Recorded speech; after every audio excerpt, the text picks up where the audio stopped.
বৰপেটা সত্ৰত যি দৌল উৎসৱ পালন কৰা হৈছিলে আজি দ্বিতীয়টো দিন আৰু দ্বিতীয়টো দিনৰ পুৱাৰ ভাগৰ কাৰ্যসূচী হিচাপত যদি আমি চাবলৈ যাওঁ বৰপেটা সত্ৰত যি দৌলত গোসাঁইক ৰখা হৈছিলে আৰু এই দৌলতে গোসাঁইক এতিয়া পূজা অৰ্চনা কৰি থকা হৈছে। আমাৰ লগত পুৰোহিতজন আছে, আমি তেওঁৰ পৰা কিছু কথা জানিবলৈ চেষ্টা কৰিম।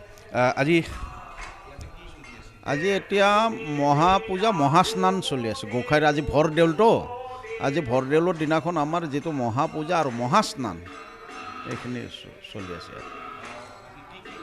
এতিয়া আপোনাৰ আমাৰ এই পূজা হোৱাৰ পিছত তাৰপিছত এতিয়া আমাৰ গোটেই পূজা সম্পূৰ্ণ হোৱা নাই, এতিয়া প্ৰসংগ চলি আছে। প্ৰসংগৰ পিছত আমাৰ যি গায়ন বায়ন তেওঁলোকে অহাৰ পিছতহে আমাৰ স্নান আৰম্ভ হ'ব।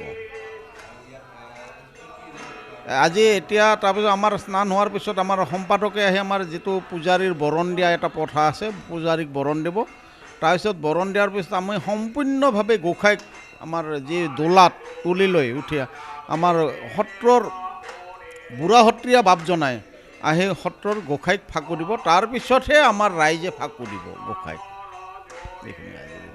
এনেধৰণে আমাৰ পূজাৰীজনে জনালে যে কেনেধৰণে বৰপেটা সত্ৰত গোসাঁইক পূজা অৰ্চনা কৰি আছে আৰু ইয়াৰ পিছত এই পূজা অৰ্চনা হোৱাৰ পিছতে গোসাঁইক বুঢ়া সত্ৰীয়াই ফাকুগুৰি ছটিয়াব আৰু তাৰপিছত যি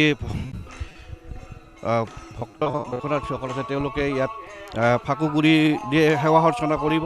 আৰু আমি দেখাই গৈছোঁ যে যি বৰপেটা সত্ৰৰ জগমোহন গৃহ, এই জগমোহন গৃহত নাম প্ৰসংগ চলি আছে।